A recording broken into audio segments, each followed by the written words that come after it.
মাঝে, মাঝে নিজেকেই প্রশ্ন করি, আমি এমন কেন? কাজের প্ল্যান করি, চিন্তাও করি অনেক। কিন্তু যখন করার সময় আসে, মন বলে, পরে করব। আর সেই পরেটা আর আসেই না। আমাদের অনেক স্বপ্ন থাকে, কিন্তু অলসতা আমাদের সেই স্বপ্ন গলা টিপে ধরে। আমরা টেরও পাই না।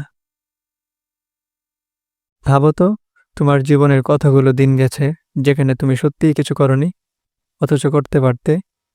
একটা অ্যাসাইনমেন্ট, একটা বই, একটা ভিডিও, একটা ফোন কল, কত কিছুই তো করার মতো ছিল। কিন্তু অলসতা কি করে জানো? এটা কাজ করে না, কিন্তু মাথা ভরিয়ে রাখে অপরাধ বোধ দিয়ে। তুমি কিছু করছো না, অথচ শান্তিও পাচ্ছ না। অলসতা শুধু দুনিয়ার ক্ষতি না, এই একটা অভ্যাস ধীরে ধীরে মানুষকে গুনাহ, দুশ্চিন্তা, এমনকি হতাশার দিকে ঠেলে দেয়। আমি জানি কেউ ইচ্ছে করে অলস হয় না, কিন্তু আমাদের কেউ শেখায়ও না এর থেকে বের হয়ে আসার পথ। তাই ৩টা জিনিস আমি নিজে চেষ্টা করি, তোমাকেও বলি। আমার যখন ভাবি আজ থেকে আমি অনেক কিছু বদলে ফেলবো, তখন আসলেই কিছু বদলায় না। বরং যেই দিন তুমি বলো, আজ আমি শুধু ১০ মিনিট বই পড়বো বা আজ শুধু রুমটা গুছাবো, ওই ছোট্ট কাজটাই তোমার ভিতরের ভয় ভেঙে দেয়। একটা ছোট কাজের পরে মস্তিষ্ক বুঝে, ও আচ্ছা আমি পারি।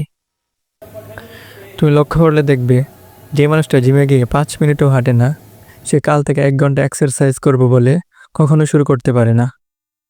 তাই কাজ ছোট রাখো, একদম ছোট, কারণ সেখান থেকে বড় কিছু শুরু হয়। আমরা অনেক সময় জানি কি করতে হবে, মনেও রাখি, কিন্তু করি না, কারণ কেউ জিজ্ঞেস করে না। একজন মানুষ থাকলে যাকে তুমি বলতে পারো, ভাই আজকে আমি এটা করব, রাত ৯টায় জিজ্ঞেস করিস করেছি কিনা। ব্যাস, এতে একটা দায় তৈরি হয়। মানুষের কাছে যদি একবার বলো তুমি কিছু করবে, তখন তুমি নিজের কাছে আর না করতে পারো না। এটা তোমার পড়াশোনার ক্ষেত্রেও কাজ করে, তোমার কাজ, তোমার স্বপ্ন, সব জায়গায়। একা একা কোনো কাজ করা কঠিন, কিন্তু পাশে কেউ থাকলে তুমি হারলেও সে তোমাকে আবার উঠিয়ে দেবে। প্রতিদিন মাথায় হাজারটা চিন্তা আসে, এটা করব ওইটা করব, কিন্তু দিন শেষে কি হয় জানো? মনে থাকে না। আর যা মনে থাকে না তা আমরা করিও না। তুমি যখন তোমার একটা কাজ কাগজে লিখে রাখো, সেটা আর শুধু চিন্তা থাকে না, ওটা তখন প্রতিশ্রুতি হয়ে যায়। একটা খাতা রাখো, মোবাইলে একটা নোটপ্যাড রাখো, তাতে প্রতিদিন শুধু একটা বা দুইটা কাজই লিখে রাখো। কাজ করতে ইচ্ছে না হলে আবার সেই লেখাটার দিকে তাকাও আর ভাবো, আমি এটা নিজেকে কথা দিয়েছিলাম। আমাদের স্বপ্নগুলো কেউ এসে বাস্তব করবে না, আমাদের একটু একটু করে শুরু করতে হবে।